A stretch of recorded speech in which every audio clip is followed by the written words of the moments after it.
तीन अजला के संगम पर वाक़ कच्चा इलाका जहां लॉ एंड ऑर्डर का बरकरार रहना मुश्किल ही नहीं नामुमकिन बन चुका है। कमोबेश 15 किलोमीटर के इस इलाके में डाकूराज को खत्म करने के लिए अब तक मुतअद्दिद ऑपरेशन किए गए, जिसमें करोड़ों रुपए की खती रकम खर्च होने के साथ साथ पुलिस के सैकड़ों बहादुर नौजवानों की शहादतें भी इस खित्ते में मुकम्मल तौर पर अमन और अमान कायम न रख सके। इसकी क्या वजह है?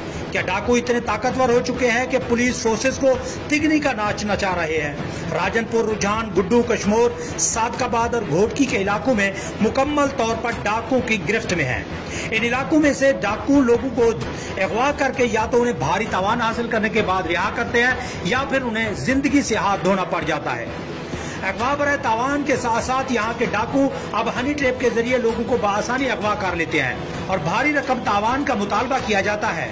गुज़िश्ता शब कच्चे के इलाके में ड्यूटी करके आने वाली पुलिस गाड़ी पर रॉकेटों से हमला करके डाकुओं ने 12 पुलिस के जवान शहीद कर दिया और मुतअद्दिद को अगवा करके ले गए। इस सानिया ने पंजाब पुलिस को हिला कर रख दिया। न सिर्फ पंजाब पुलिस बल्कि सिंध पुलिस में भी हलचल सी मच गई और पुलिस डिपार्टमेंट पर सवाल उठने लगे कि जजीरा नुमा कच्चा के इलाके में इतना जदीद और भारी असला डाकू के पास कैसे पहुंचता है। और दर्जनों पुलिस ऑपरेशन ने अवाम के टैक्स से करोड़ों अरबों रुपए खर्च करने के बावजूद अब तक डाकू राज खत्म क्यों नहीं किया जा सका?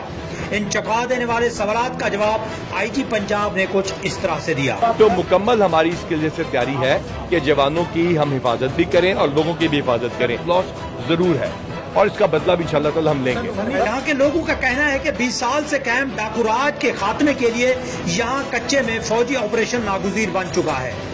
इस फौजी ऑपरेशन के बाद मुकम्मल तौर पर डाकू का खात्मा करके यहाँ फौजी छावनी बना दी जाए और यहाँ के लोगों की तालीम और तरबियत के लिए कैडेट 60 इदारे कायम कर दिए जाएं और यहाँ के तालीम याफ्ता बच्चों के लिए पाकिस्तान के सिक्योरिटी इदारों में मखसूस कोटा के तहत उन्हें भर्ती किया जाए। तो इस सरजमीन पर डाकू नहीं बल्कि मेजर जनरल पैदा होंगे।